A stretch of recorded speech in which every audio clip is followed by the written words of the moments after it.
ഒരു ശക്തമായ ടീം ഉണ്ടാക്കിയെടുക്കാൻ എന്തൊക്കെയാണ് നമ്മൾ ശ്രദ്ധിക്കേണ്ടത്? കാരണം പലപ്പോഴും ഈ ടീം ബിൽഡിംഗ് എന്ന് പറയുന്നത് എല്ലാവർക്കും ഒരു വലിയ ടെൻഷൻ പിടിച്ചൊരു കാര്യമാണ്. നല്ലൊരു ശക്തമായ ടീം ഉണ്ടാക്കുക എന്ന് പറയുന്നത് എല്ലാവരുടെയും ഒരു സ്വപ്നവുമാണ്.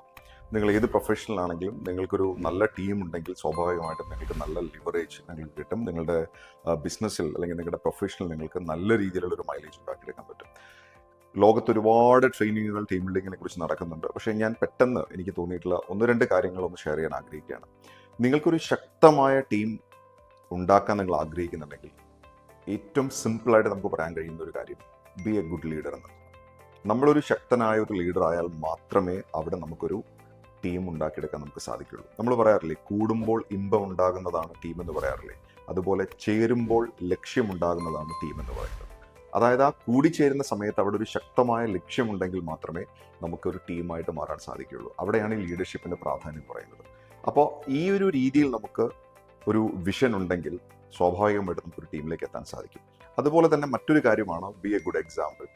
നമ്മൾ ടീമിൽ നിന്ന് പ്രതീക്ഷിക്കുന്നത് എന്താണോ അത് നമ്മൾ ടീമിൻ്റെ മുന്നിൽ നമ്മൾ കാണിച്ചു കൊടുക്കുമ്പോൾ നമുക്ക് സ്വാഭാവികമായിട്ടും ഫോളോവേഴ്സിനെ ക്രിയേറ്റ് ചെയ്യാൻ പറ്റും, നമുക്ക് ലീഡേഴ്സിനെ ക്രിയേറ്റ് ചെയ്യാൻ പറ്റും.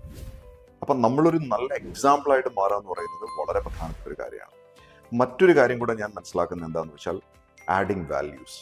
നിങ്ങൾക്ക് നിങ്ങളുടെ ഓർഗനൈസേഷനിലേക്ക് എത്രമാത്രം വാല്യൂസ് നിങ്ങൾക്ക് ആഡ് ചെയ്യാൻ സാധിക്കുന്നുവോ സ്വാഭാവികമായിട്ടും നിങ്ങളുടെ ടീം അത് കോപ്പി ചെയ്യും. അവിടെയും നമ്മളൊരു എക്സാമ്പിളായിട്ട് മാറണം. അടുത്തൊരു പ്രധാനപ്പെട്ട കാര്യമാണ് ഗിവിങ് ദി ഡയറക്ഷൻ. കൃത്യമായിട്ട് വഴി പറഞ്ഞു കൊടുക്കാൻ, കൃത്യമായിട്ടുള്ള റൂട്ട് പറഞ്ഞു കൊടുക്കാൻ നിങ്ങൾക്ക് സാധിക്കണം. എങ്കിൽ മാത്രമാണ് അവിടെ ഒരു ടീം ഉണ്ടാകുന്നത്, ഒരു ലീഡർ ഉണ്ടാകുന്നത്, ഒരു ലക്ഷ്യം ഉണ്ടാകുന്നത്. അവസാനമായിട്ടൊരു കാര്യം കൂടെ പറയണം, ബന്ധങ്ങൾ, റിലേഷൻഷിപ്പ്. ഒരു ടീമിന് വേണ്ട, അല്ലെങ്കിൽ ടീം എന്ന് പറയുന്ന ഒരു പറ്റം ആളുകളെ ടീമാക്കി മാറ്റുന്ന ഒരു പശ എന്ന് പറയുന്നത് ആ ഒരു റിലേഷൻഷിപ്പാണ്. നല്ല ബന്ധങ്ങളുണ്ടെങ്കിൽ ടീമിനുള്ളിലുള്ള ആളുകളുടെ കോൺഫിഡൻസ് ലെവലാണ് ജമ്പ് ചെയ്യാൻ പോകുന്നത്. സ്വാഭാവികമായിട്ടും റിലേഷൻഷിപ്പിലൂടെ നമുക്ക് വലിയൊരളവ് വരെ നമുക്ക് കോൺഫിഡൻസ് ബിൽഡ് ചെയ്യാൻ നമുക്ക് സാധിക്കും. നിങ്ങൾക്ക് എന്താണ് തോന്നുന്നത്? നിങ്ങളുടെ ടീം വളരെ ശക്തമായ ടീമാണോ? ഈ പറഞ്ഞ കാര്യങ്ങൾ നിങ്ങൾക്ക് യൂസ്ഫുൾ ആണെന്ന് വിശ്വസിക്കുന്നു. അഭിപ്രായങ്ങൾ പറയൂ.